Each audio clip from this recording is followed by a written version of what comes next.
Hi friends, welcome to my channel. So మళ్ళీ అయితే ఇంకో లాంగ్ వీడియోతో మీ ముందుకైతే వచ్చేసిన. సో ఈ వీడియో ఏంటంటే మా ఇంట్లో అయితే దేవుడికి వేసినాం అనమాట. ఎందుకంటే పెద్దలకి బియ్యం ఇచ్చే ముందు అయితే ఇట్లా చేస్తారనమాట. మోస్ట్లీ సగం మంది తెలంగాణలోకి అయితే ఈ ఆచారం ఉంటుండొచ్చు. సో మాకైతే ఉందన్నమాట. పిన్నమ్మకు చేసుకున్నాం అనమాట. ఎందుకంటే మా మామయ్య చనిపోయిన ఉండే, ఇంకా ఆయన గురించి అయితే ఇంకొక 1 మంత్లో అయితే ఆయననైతే పెద్దలలో కలిపేస్తామన్నమాట. సో అందుకనే ఇప్పుడైతే వేసుకున్నాము. ఇంకా సామాన్లు తీసుకొద్దామని చెప్పేసి నేను మా హస్బెండ్ అయితే వెళ్ళిపోయినాము. చిన్నోళ్ళమే కానీ పెద్దోళ్ళం అవ్వాల్సి వచ్చింది. ఎందుకంటే మా పెద్దోళ్ళు కరెక్ట్గా లేరు కాబట్టి మేమైతే చేయాల్సి వచ్చిందనమాట.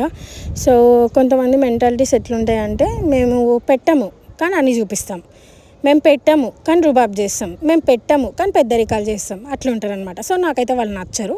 అందుకని నేను చాలా డిస్టెన్స్ మెయింటైన్ చేస్తాను. ఆఫ్టర్ మ్యారేజ్ అయితే నేను చాలా నేర్చుకున్నా మా హస్బెండ్ వాళ్ళ సైడ్ ఫ్యామిలీలోకి వచ్చి అనమాట. సో అందుకని మనం దూరం ఉండడమే బెస్ట్ కదా. ఇంకా నేనైతే పిన్నమ్మ సామాన్ తీసుకొద్దామని చెప్పేసి వెళ్ళిపోయినాం. ఇంకా మా అత్త తదాంతరం అయితే నేనే చేసుకోవాలి కాబట్టి నేను చేసుకుంటున్నా. సో అందుకని నేను ఫస్ట్ టైం వెళ్ళిన అనమాట సామాన్ తీసుకొని వద్దామని చెప్పేసి. మా పెద్ద మమ్మీ అయితే ఉంటుంది కానీ తనకి కొంచెం కాళ్ళ నొప్పుల వల్ల ఇంకా తను ఎక్కలేను బెటా, నేను వెళ్ళలేను, నీకు కూడా తెలియాలి కదా, నువ్వు వెళ్ళేసిరా అంటే అయితే నేనైతే వెళ్ళిపోయినా అనమాట. సో ఇంకా ఫ్లవర్స్ కూడా తీసుకున్నాం అనమాట. సమ్ తొట్టెల టైప్ కడతారంట. సో అందుకని ఫ్లవర్స్ కూడా తీసేసుకున్నాము. మేము ఆన్ ది స్పాట్ అట్లా వెళ్తున్నామో లేదో సామాన్ కొన్ని తీసుకున్నాము. ఇంటికి వచ్చే లోపు అయితే వర్షం అయితే పడింది. ఇంకా గ్యాస్ కంపెనీలో కూడా కొంచెం పని ఉంటే ఇంకా అక్కడ కూడా వెళ్ళిపోయినాం అనమాట. అంటే మా మామయ్య పేరు పైన ఉండే, అది మా హస్బెండ్ పేరు పైకి అయితే మార్చినాం అనమాట. సో ఇక అక్కడ నుంచి అయితే ఇంటికి వచ్చేసినాము. మా చిన్నోడికి వాళ్ళ డాడీ ఉంటే మాత్రం మంచిగా అసలు కోతి కొబ్బరి చిప్ప దొరుకుతుంది, ఎట్లా చేస్తుందో అట్లా చేస్తాడు అనమాట. వాళ్ళ డాడీయే ప్రపంచం వాడికైతే.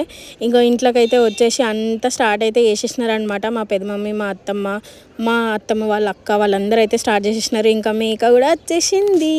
లిటరలీ చెప్పాలంటే ఇవాళ రేపు రిలేషన్స్కి అసలు వాల్యూ లేకుండా అయిపోతుంది అనమాట. మా కొన్ని ఫ్యామిలీస్ ఎట్లుంటాయంటే అసలు ఒకరొకలాగా అట్లా అయిపోతున్నారనమాట. పెద్దోళ్ళు కరెక్ట్గా ఉంటే చిన్నోళ్ళు ఆటోమేటిక్గా కరెక్ట్ ఉంటారు. పెద్దోళ్ళు దారి చూపిస్తున్నప్పుడు చిన్నోళ్ళు కూడా ఆటోమేటిక్ దారి చూపించాల్సిందే. నాకైతే అట్లాంటి వాళ్ళతోనైతే అవసరం అస్సలకి లేదు. బికాస్ నా ఫ్యామిలీ, నా హస్బెండ్, నా పిల్లలు, మా అత్తమ్మ నా దగ్గర ఉండాలంటే ఉండొచ్చు, ఆమె ఇష్టం అంతే. మనం దానికైతే ఏం చేయలేం కదా.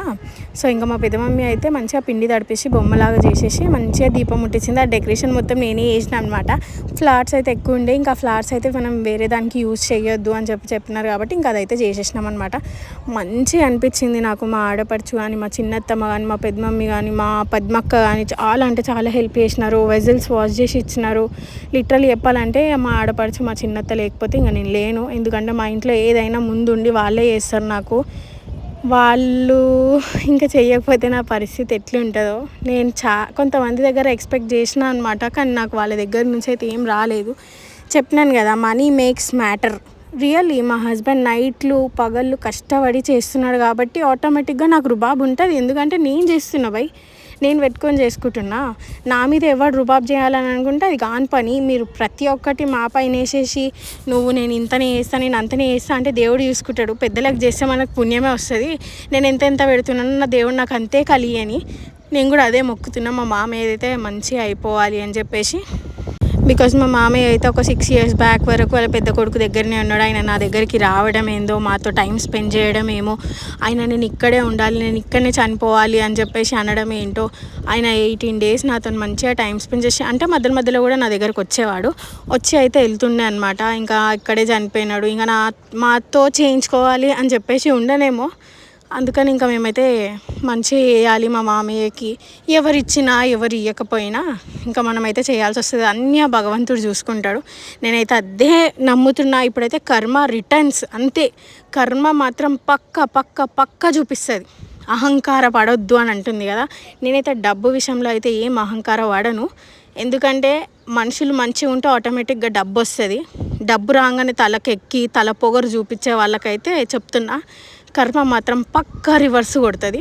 ఇంకా మా వాళ్ళు అయితే అందరు మేకకైతే మొక్కేసినారనమాట.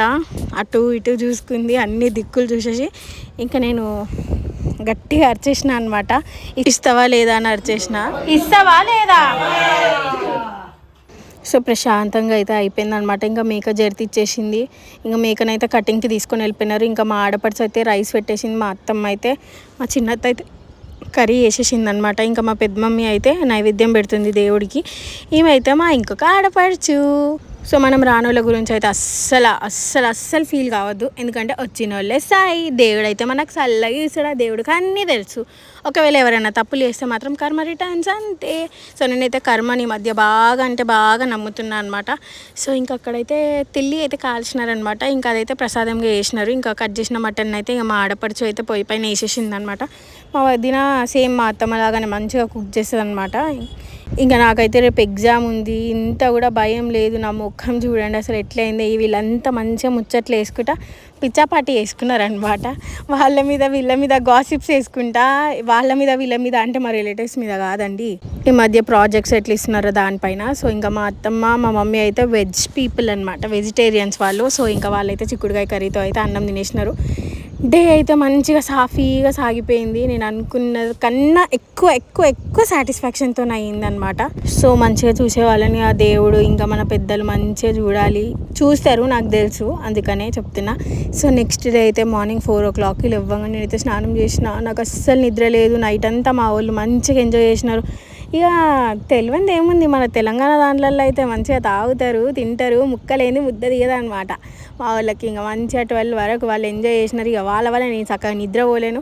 ఇంకా నెక్స్ట్ డే అయితే మార్నింగ్ నేను మా హస్బెండ్ అయితే స్టార్ట్ అయిపోయినాం అనమాట. నాకు ఎగ్జామ్ ఎంత దూరం పడ్డది, అసలు కూర్చొని బ్యాక్ పెయిన్ వచ్చేసింది ఫుల్.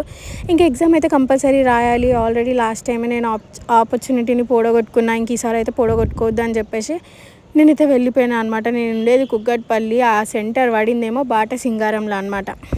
సో అక్కడికైతే వెళ్ళిపోయినాము. వాము అసలు పోతున్న కొద్ది తవ్వ వస్తూనే ఉంది కానీ సెంటర్ మాత్రం వస్తలేదు. ఇంకొక సైడ్కి అయితే ఆపేసి ఇంకా మేమైతే టిఫిన్ చేసినాము. ఇంక నేను కళ్ళు తిరిగి పడిపోయేటట్టే ఉన్నాను. నైట్ కూడా నేను అస్సలు చక్కగా తినలేకపోయినా. ఎందుకో సడన్గా గుండెల్లో ఇట్లా భయం లాగా ఇట్లా అనిపించింది అనమాట. ఎందుకంటే నెక్స్ట్ డే ఎగ్జామ్ ఉంది, నేను చక్కగా చదువుకోలేదు అని చెప్పేసి. ఇంకా స్వాతి మెమోరియల్ దగ్గరికి అయితే వెళ్ళిపోయినాము. అయాన్ డిజిటల్ జోన్లో అయితే నాకు సెంటర్ పడింది అనమాట. అది కూడా బాట సింగారంలో ఈ సందులో. ఎంత అడవిలాగా ఉంది. ఇక్కడ ఎవరైనా చంపిపోయినా కూడా మనకి ఎవ్వరికి బయట పడదు, ఎవ్వరికి తెలియదు అనమాట. లోపలికి ఉంది ఇన్స్టిట్యూట్ అయితే. నాకైతే చాలా భయం వేసింది. ఇంకా ఈవినింగ్ టైమింగ్స్లో సెంటర్ పడిన వాళ్ళు మాత్రం సస్తారు చీకట్లా. అంతగానము అసలు ఎందుకు ఇంత దూరం వేస్తారేమో ఈ సెంటర్లు మాత్రము. కొంచెం దగ్గరన్నా వేయొచ్చు కదా. అసలు ఎగ్జామ్స్ రాసే వాళ్ళకి ఎంత దూరం నుంచి వచ్చేసినారనమాట. అంత దూరం మా హస్బెండ్ లేకపోతే మాత్రం నా పరిస్థితి ఎట్లుంటుందో. సో ఇక్కడ కూడా మళ్ళీ ఒక కన్ఫ్యూజన్. ఎందుకంటే ఫస్ట్ ఫేస్ ఉందంట, సెకండ్ ఫేస్ ఉందంట. మాకు తెలియక మేము ఫస్ట్ ఫేస్ అనుకొని అటు సైడ్ పోదామని అనుకున్నాం. ఇంకా అక్కడ ఎవరు జనాలు కనిపిస్తలేవు. ఆల్రెడీ మనకి 7:20 అయిపోయింది. 7:30కి నాది రిపోర్టింగ్ టైం అనమాట. సో ఇంకా అక్కడికైతే వెళ్తే ఎవరు కనిపించట్లేరు. కొంచెం ముందుకు వెళ్ళి చూద్దాము అని చెప్పేసి మా హస్బెండ్ అంటే ఇంకా అక్కడికైతే వెళ్ళిపోయినాం. చూడండి అసలు పోతున్న కొద్దిగా ఇది కూడా ఒక 2 kilometers వరకు ఉందన్నమాట మనం ఆ ఇన్స్టిట్యూట్ లోపలికి పోవడానికి. ఇంకా ఆల్మోస్ట్ అయితే అక్కడికి వచ్చేసినాం. సో ఇక్కడైతే మంచిగా పార్కింగ్ ఏరియాలా ఉండే. చూడండి మేకలు ఎంత బాగున్నాయి. ఎగ్జామ్ అయితే రాసేసి మంచిగా రిటర్న్ అయితే వచ్చేసిన.